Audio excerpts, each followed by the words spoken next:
प्रणाम भोजपुरिया जहान। प्लेनेट भोजपुरी में राउर स्वागत बा। भोजपुरी दुनिया से जुड़ल सब खबर सबसे पहले पावे खातिर चैनल के सब्सक्राइब करी जा और घंटी के बटन दबाई जा लोग। बाबा हरिहर नाथ सोनापुर में खेलस होली।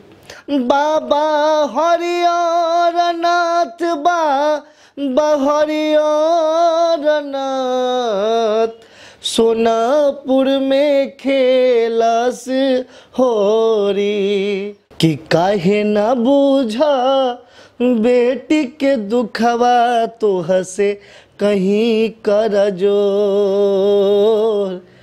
कवने करनवा ए मोरी मैया भरलू न गोदिया मोर। मानी रामचंद्र यादव रउआ सब देख रहा बानी प्लानेट भोजपुरी। आज हम मिलवावे चलते एक ऐसा फनकार से जिनका नाम बाटे अजय यादव। कोलकाता में रहलन, मुंबई आयल बाने और ये ढेर सारा गाना एक से बढ़कर एक मधुर आवाज़ में गौले बाड़न। आए इनका से बात कल जाए और लिहल जाए इनका बारे में ढेर सारी जानकारी। अजय जी, आपके प्लानेट भोजपुरी में स्वागत बाटे। प्लानेट भोजपुरी देखे वाला तमाम दर्शक के हम अजय यादव गोर छू के गोर लगाता नहीं। अजय जी, सबसे पहले हम ही जानना चाहब कि रउआ कहाँ से बानी, गाय की शुरुआत कैसे कैनी और अब तक के सफ़र कैसे रहा? जी, हमार जन्म बिहार के सिवान जिले के मलमलिया से पूरब एगो छोट सा गांव लहरी कौड़िया में भइल। और चूँकि हम जब 5-6 साल के रहे तो पापा पूरी फैमिली कोलकाता चली आई। कोलकाता पापा का बिजनेस रहे तो हमारा शुरुआती मतलब समझिए कि तो अगर मैंने समझना चालू किया तो मैं कोलकाता में था। तो बचपन से लेकर आज तक मैं कोलकाता में ही रहा। और शुरुआती दिनों में मैं स्कूल में जैसे आपने कहा कि शुरुआत संगीत की कैसे हुई, तो शुरुआती दिनों में मैं जिस स्कूल में पढ़ता था तो ज़्यादातर हिंदी मीडियम था। तो हमारे यूपी और बिहार के जितने भी टीचर थे मैक्सिमम टीचर वहीं से थे। तो हमारे स्कूल में फंक्शन वैसे मैं ज़्यादातर जहाँ जहाँ फंक्शन होता था मैं देखने के लिए जाता था, सुनने के लिए जाता था। तो मुझे मौका जैसे पहली बार मुझे लगा कि मुझे गाना ही है, तो मैं बता रहा हूँ। तो मैं जब स्कूल की फंक्शन हुई तो उसमें सारे लोग पार्टिसिपेट किए, तो उसमें मैं भी पार्टिसिपेट किया। और वो गोल्डन जुबली हो रहा था हमारे स्कूल का। मेरे स्कूल का नाम लाजपत हिंदी हाई स्कूल है। उसमें मेरे एक टीचर थे बी तिवारी सर, वो मैं उनको आज भी नहीं भूल सकता। उन्होंने मेरे लिए अपने हाथों से गाना लिखा और डायलॉग के साथ। अब वो गाना आदरणीय मनोज तिवारी जी का एक बहुत ही प्यारा गाना था। खाली कारगिल नहीं पूरा पाकिस्तान चाहता, वो गाना आप समझ सकते हैं कि उस समय का माहौल के अनुसार वो गाना था। और जब मैं वो गाना गाया तो पूरा स्टेडियम लगभग 4-5 हज़ार लोग होंगे और मीडिया के भी बहुत सारे लोग थे। तो मैंने गाया, मुझे बहुत शाबाशी मिली। और नेक्स्ट डे मैंने देखा कि एक बड़ी सी वहाँ कलकत्ते की एक अखबार है, उस अखबार में बड़ा सा मेरा फ़ोटो आया। मैंने पिताजी को दिखाया, पिताजी भी बहुत खुश हुए। तो मुझे उस समय से लगा कि मुझे करना है तो बस यही करना है। तो तब से लेकर आज तक मैंने फिर कभी पीछे मुड़ के नहीं देखा और मैं आगे बढ़ता ही रहा और आज आप सबों के बीच खड़ा हूँ। तो आपन गायकी जो शुरुआत करनी रहुआ, पहला गाना कौन रहे जो आपके मुखारबिंद से आए लिया? स्टेज पे गौनी है, एल्बम में गौनी है? देखिए, स्टेज शो तो लगभग आए दिन आज करते नहीं। देखिए, सबसे पहला चीज़ है कि हम लोग स्टेज शो ना करें तो फिर पब्लिक के बीच में अगर रहना ही वो कलाकार है। प्लेबैक सिंगिंग है वो जो भी हो, लेकिन असली पता कब चलता है जब आप मंच पे हो और पब्लिक के बीच में हो। क्योंकि दर्शकों का प्यार जो होता है ना, वही आपको स्टार और महान बनाता है आपको। क्योंकि दर्शक अगर दिल में रखेंगे तभी आपकी वैल्यू है। तो मैं स्टेज शो करता था, लेकिन अपने गाने जब से मैंने गाना चालू किया तो मैंने शुरुआती 2014 में मुझे याद है एक देवी गीत गाया। और वो कैसेट का नाम था झूला झूले मैया रानी, जिसके संगीत आशीष वर्मा जी ने दिया था। आज मुंबई में बड़ा उनका भी नाम है। उस समय वो बनारस में स्टूडियो था। और हमारे बड़ी सुंदर एक राइटर है, बड़े भाई हैं रोशन सिंह विश्वास जी ने मेरे लिए टोटल 7 गीत लिखे थे।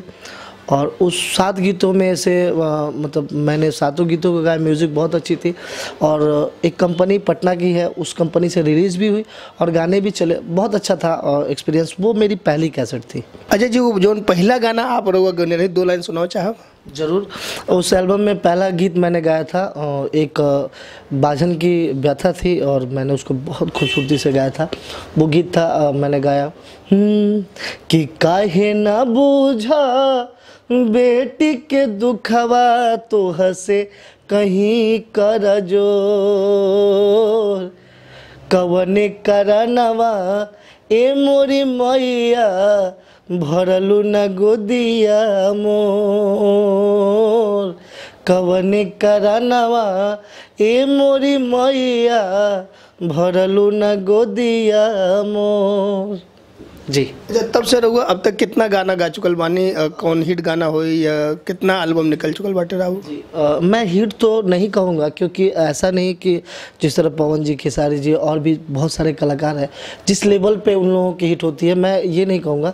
बट हाँ, मैं कोशिश कर रहा हूँ और अच्छे गाने गाने की कोशिश कर रहा हूँ जिसे, क्योंकि हर टाइप के दर्शक हैं, हर टाइप के दर्शक श्रोता होते हैं, तो मैं अच्छे गाने, मेरे कई सारे प्रोजेक्ट ऐसे हैं जो कुछ नया सुनने को मिलेगा। भोजपुरी में कौन ऐसा सिंगर एक्टर बने जिनका अपना फैन माने नहीं, या जिनके पद चिन्ह पे चले नहीं, या जिनके अपना अप्रत्यक्ष रूप में गुरु माने नहीं, या उनसे कुछ सीखे नहीं, उनका अपना आदर्श माने नहीं? मैं जहाँ कोलकाता में रहता हूँ वहाँ पे जन्म हुआ था मोहम्मद अजीज़ साहब का, तो मैं शुरू से ही उनके गानों को फॉलो करता हूँ। उनकी जो फीलिंग थी गाने की, जिस फील से वो गाते थे, तो मैं शुरू से उनका बड़ा फ़ैन रहा हूँ।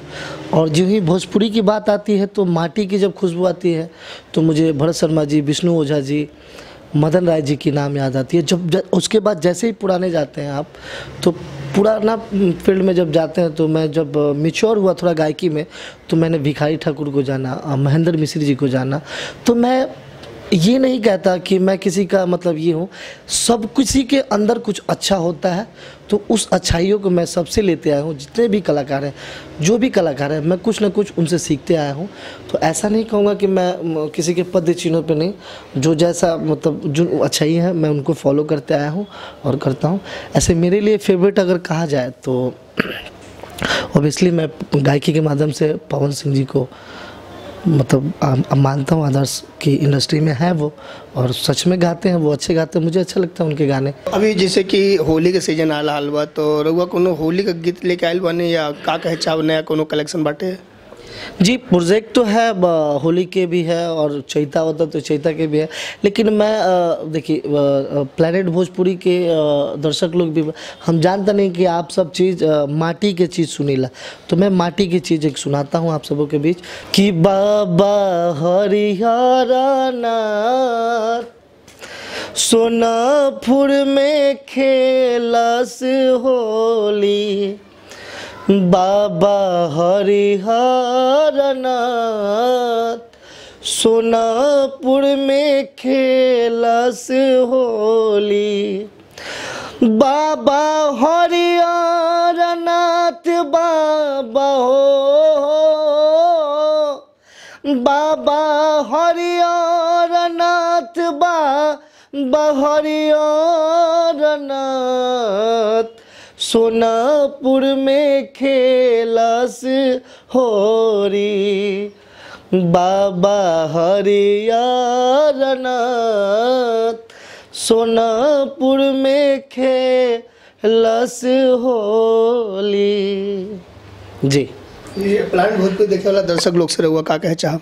जी, प्लैनेट भोजपुरी देखे वाला तमाम दर्शक के हम एक ही चीज़ चाहें कि ये जो चैनल बा, भोजपुरी के जितना भी लेटेस्ट खबर होला, न्यूज़ से लेके हम जैसन कलाकार के आप सब के बीच में हमने के बात आप सब के बीच में पहुंचावल, उसके बाद कई सारे फिल्मों के आप जो अपकमिंग फिल्में आती हैं जाती हैं, क्या रिपोर्ट है, ये सारे इस चैनल के माध्यम से आप रिपोर्ट ले सकते हैं।